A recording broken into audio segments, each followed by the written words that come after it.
Donc ça reste pour moi une valeur très émotionnelle et donc c'est avec grand plaisir que je reviens à Fès pour parler d'un flash actualité 2024 à la lumière des recommandations qui ont été vues à l'ADA et à l'EASD cette année. Et on va pouvoir discuter des points forts, notamment les avancées majeures et les découvertes de l'année 2024 en diabétologie, comment diagnostiquer, mais surtout comment prendre en charge le diabète de type 2 nouvellement diagnostiqué, les analogues du GLP-1 dans l'obésité. Je sais que la thématique cette année, c'était l'obésité, mais alors les side effects, est-ce que c'est un effet réel ou une fiction? Et puis les dernières avancées dans le diabète de type 1. Alors, l'année a été très riche en études et en 2024, on a eu les résultats de beaucoup d'études scientifiques, notamment l'étude SELECT, qui était l'étude cardiovasculaire sur les analogues du GLP-1 dans l'obésité, pas dans le diabète, l'étude Resmetirom, qui était la phase 3 du premier analogue qui a été publié dans la NASH, dans la MAT maintenant, le FLOW, qui était l'évidence des analogues du GLP-1 dans la protection rénale, l'étude PROTECT, le teplizumab dans le diabète de type 1, et puis l'ICODEC et la STEP-HF par rapport à l'insuffisance cardiaque. Alors la FDA a approuvé les nouvelles générations d'analogues dans l'obésité et le surpoids et on a eu beaucoup d'études qui ont montré l'effet de ces analogues sur le plan cardiovasculaire. Alors la FDA a également approuvé les analogues dans la MASH, donc la stéatose hépatique. On a eu trois études importantes. La première étude, c'est l'étude suvlotumitide, qui est l'analogue du GLP-1 et l'analogue du glucagon. Vous savez qu'au niveau du foie, le seul récepteur qu'on trouve au niveau de la cellule hépatique, c'est le récepteur au glucagon. Et donc, cet double agoniste GLP-1-glucagon va avoir un effet direct sur la cellule hépatique pour la NASH, et donc il va avoir un effet sur la fibrose, et donc les études ont été démontrées par des biopsies qu'il y a eu une amélioration de la fibrose hépatique. On a eu également l'étude Resmetirom, qui est l'agoniste récepteur aux hormones thyroïdiennes, TRH-bêta, qui avait un rôle direct sur la NASH, et puis l'étude tirzépatide, l'agoniste double GLP-1-GIP, également avec une amélioration de la fibrose hépatique. Alors vous savez que dans le foie, l'épidémiologie a été de plus en plus importante dans le diabète de type 2, donc il y a plus de stéatose hépatique chez les patients diabétiques de type 2. Le nom a changé, on est passé de NASH à MASLD pour éviter cette stigmatisation de non-alcoolique à metabolic disease, avec un diagnostic qui doit se faire très rapidement chez le patient diabétique de type 2, mais surtout avec des thérapeutiques aujourd'hui qui sont actives sur la stéatose hépatique, notamment le TRH-bêta, donc le Resmetirom, le GLP-1, le Pampépar et le FGF21. Alors, qu'en est-il du focus sur les patients diabétiques de type 2 nouvellement diagnostiqués? Alors, aujourd'hui, on sait que l'incidence des complications dans le diabète de type 2 sont de plus en plus précoces, c'est-à-dire au moment du diagnostic, on a déjà la prévalence des complications et le temps et l'incidence médian des complications est de 3 à 5 ans après le diagnostic.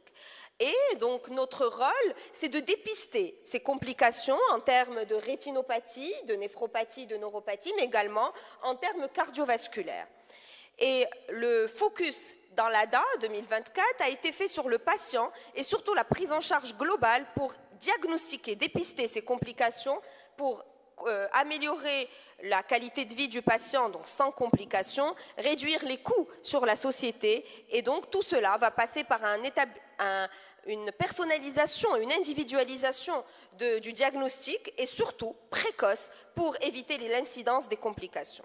Donc ces complications que vous connaissez sont très précoces dans le diabète de type 2, la rétinopathie, la neuropathie, la microalbuminurie au moment du diagnostic, peut-être 24% des patients ont déjà une microalbuminurie, 6% ont déjà une protéinurie, la neuropathie de l'ordre de 16%, et bien sûr la pathologie macrovasculaire est également fréquente dans le diabète de type 2. Et donc, le premier objectif de l'ADA, c'est de donner aux patients un contrôle glycémique le plus adéquat et le plus précoce possible pour que ce contrôle glycémique précoce puisse rétablir les complications le plus précocement. Et donc, c'est pour ça qu'aujourd'hui, on est sur peut-être l'impulsivité au moment du diagnostic. Dès 6,5%, on va traiter le diabétique de type 2, mais peut-être dès 6,5%, on va associer plusieurs thérapies qui vont agir sur le métabolisme du patient diabétique de type 2, sur le syndrome métabolique dans l'ensemble. D'ailleurs, l'étude Verify, quand on a associé un inhibiteur de DPP4 et la metformine très précocement dans le traitement du patient diabétique de type 2, c'est pas parce que la metformine ne fait pas seul le traitement, mais parce qu'en mettant 2 antidiabétiques, on va faire mieux en termes d'amélioration de l'équilibre glycémique et en termes d'incidence des complications, mais aussi en termes d'évolutivité de la maladie. C'est-à-dire que la maladie va devenir moins évolutive dans le temps, et on sait malheureusement que le diabète de type 2 est une maladie évolutive. Donc diagnostiquer précocement, mais aussi traiter précocement de manière incisive, donc peut-être les bithérapies précoces, et puis surtout, le management du poids. Donc vous avez raison de mettre ces thématiques au cœur de la prise en charge, parce que l'obésité et le surpoids, le diabète est le lit du diabète de type 2, et quand on va traiter et on va faire perdre du poids aux patients, on va faire peut-être des rémissions de diabète de type 2. Aujourd'hui, on sait que quand on perd 6 kilos chez un patient diabétique, on a 13% de chances de rétablir le diabète. Et d'ailleurs, quand on va perdre 10 kilos sur 2 ans, 64% de chances de rémission du diabète de type 2. Donc, le goal aujourd'hui, l'objectif principal, c'est de faire maigrir nos patients. Il faut faire maigrir nos patients diabétiques de type 2 en initiation du traitement. Et d'ailleurs, dans l'algorithme ADA 2024, vous avez l'hémoglobine glyquée, clairement, donc l'équilibre glycémique de early control, donc très précoce, avec une hémoglobine glyquée entre 6,5 et 7% chez le commun des mortels. Bien sûr, l'indication et l'incidence des complications micro- et macrovasculaires dans le diagnostic précoce, mais attention, le surpoids et l'obésité doivent être managés de manière vraiment centrale dans le diabète de type 2. Et pour manager ces éléments, ce syndrome métabolique et ce surpoids, on a aujourd'hui des médications assez intéressantes qui vont axer et sur le diabète, mais aussi sur le poids. Alors, on avait historiquement des médicaments qui étaient connus, notamment l'Orlistat, la phentermine, et puis aujourd'hui, nous avons le liraglutide, le sémaglutide et le tirzépatide. Pour parler des 3 qui sont aujourd'hui sur le marché mondial, au Maroc, nous avons que le liraglutide et le dulaglutide, mais bientôt le sémaglutide sera sur le marché marocain. Alors, quand on traite l'obésité, on va traiter plus de 200 comorbidités de l'obésité. Nous allons traiter les comorbidités pulmonaires, notamment le syndrome d'apnée du sommeil. Nous allons traiter les complications hépatiques, notamment la MASLD. Nous allons traiter également les complications articulaires, l'arthrose, la qualité de vie du patient. Mais nous allons traiter également le côté psychologique du patient. La dépression chez le patient diabétique en surpoids. Nous allons améliorer sa qualité de vie. Donc, en fait, nous allons améliorer l'ensemble des éléments qui sont associés à l'obésité dans le diabète de type 2. L'infertilité chez nos patientes diabétiques de type 2 également est assez, on va dire, objectivée dans l'obésité. Et quand on va traiter cette obésité, on va améliorer leur fertilité. Alors ici, un cas pour vous montrer un petit peu une patiente qui a été nouvellement diagnostiquée en 2020 avec un BMI à 52, une hémoglobine glyquée à 10,3%. Alors cette patiente était aussi hypertendue. Elle a été traitée d'abord par metformine. Et là, elle est restée en plateau en termes de BMI. Elle était autour de 43-44 de BMI. Et nous avons mis du tirzépatide. Le tirzépatide à la dose de 5 mg, puis de 7,5 mg. Et puis son BMI est descendu à 30, l'artérielle a été normalisée, son profil lipidique a été normalisé.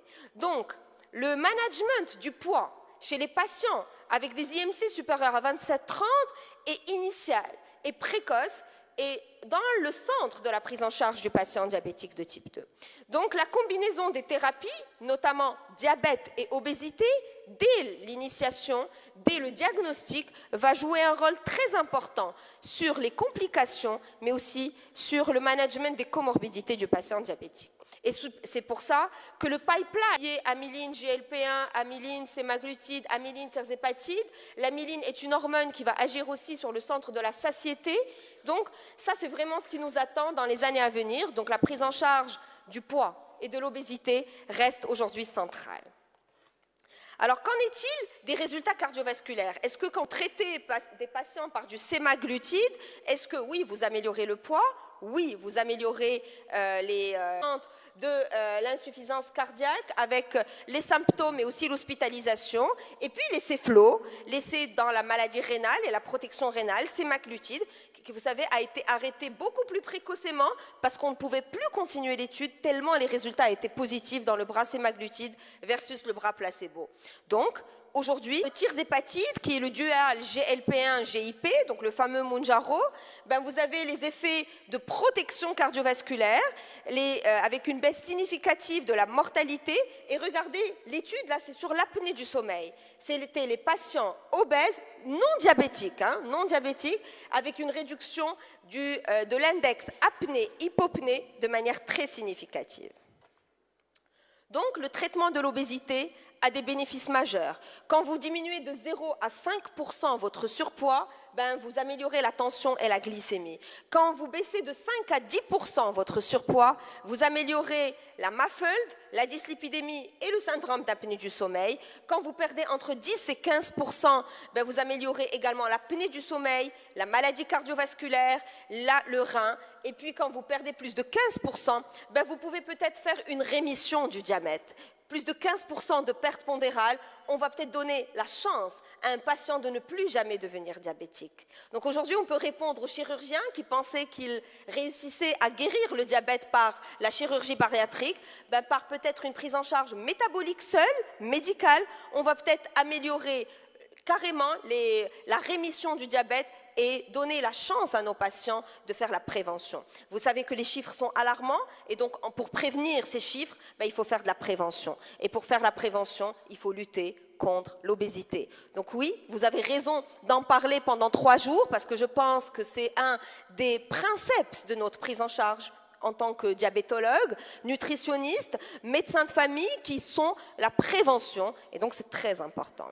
Alors aujourd'hui, je pense qu'à notre target A, B, C, D, E, A pour l'hémoglobine glyquée, B pour la tension artérielle, C pour le cholestérol, D pour les médicaments qui ont prouvé leurs bénéfices cardiovasculaires, E pour l'exercice physique et le lifestyle, S pour le screening et le dépistage des complications, S pour tabac, donc cesser le tabac et le self-management. Je pense qu'on doit rajouter un beau O pour le traitement de l'obésité. Donc c'est plus A, B, C, D, E, je pense qu'il faut rajouter un O pour l'obésité.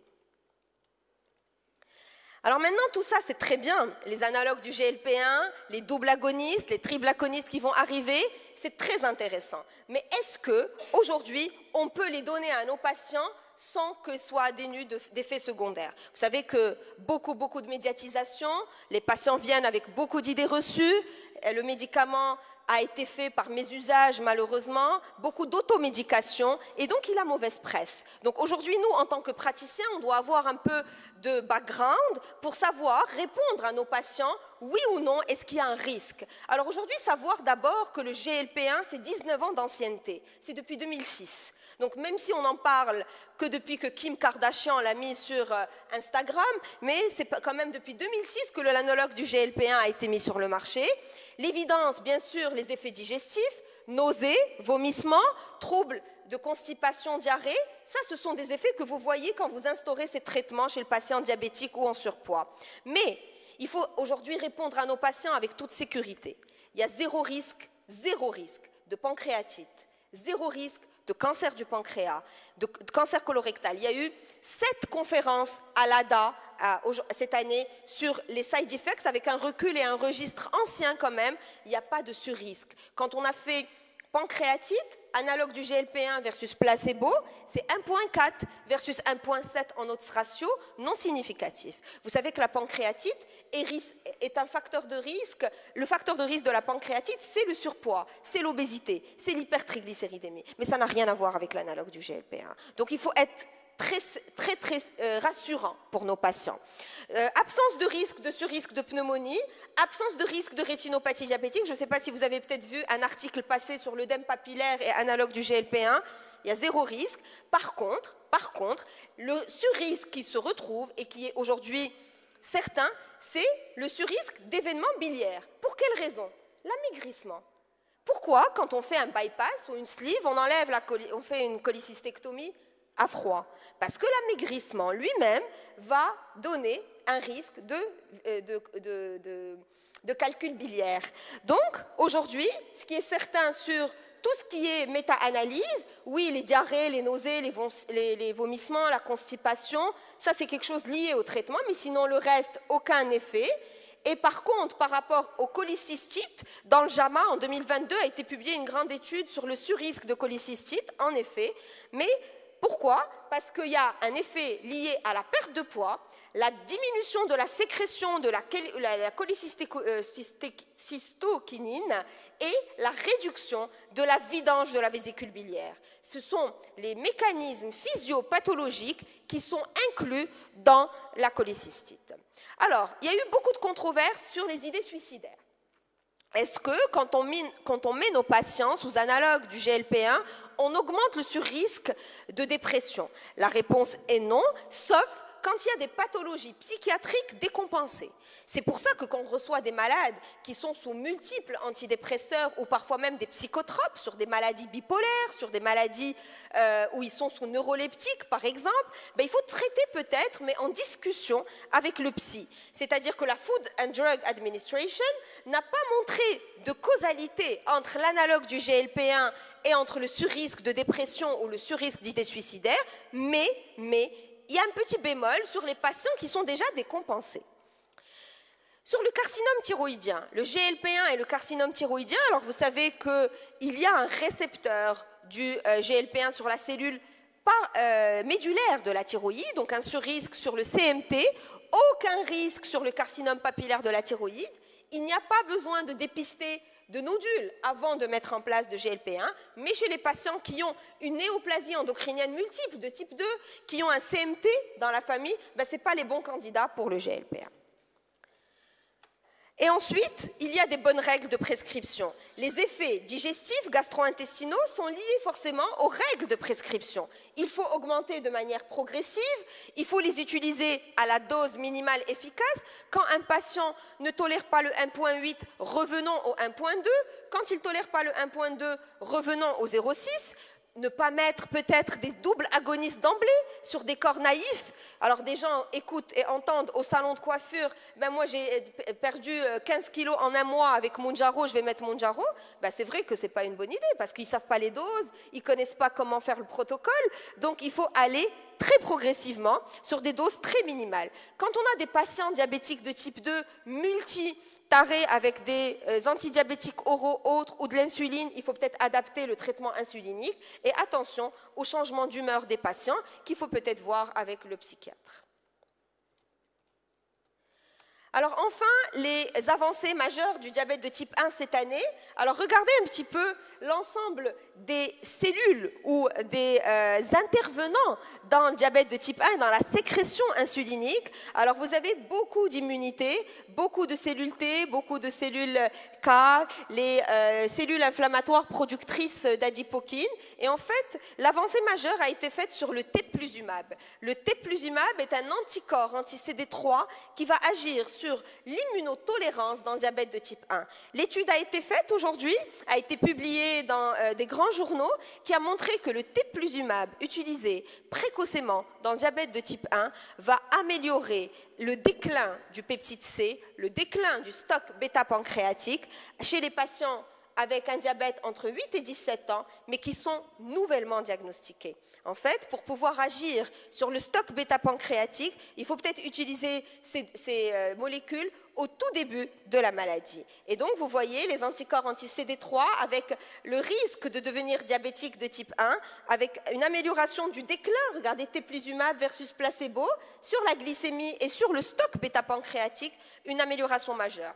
Beaucoup d'études sur les cellules stem cells, donc sur les cellules progénitrices, sur les IPS, les induced pluripotentes cellules qui vont aller stimuler et se différencier en cellules pancréatiques avec le pancréas et les cellules qui vont aller se différencier en cellules bêta. La FDA a aussi approuvé la première thérapie cellulaire du diabète de type 1 avec l'approuvement aujourd'hui du premier pancréas artificiel et sur les CGM qui ont intégré les pompes pour agir sur les applications de traitement et d'autogestion du diabète de type 1.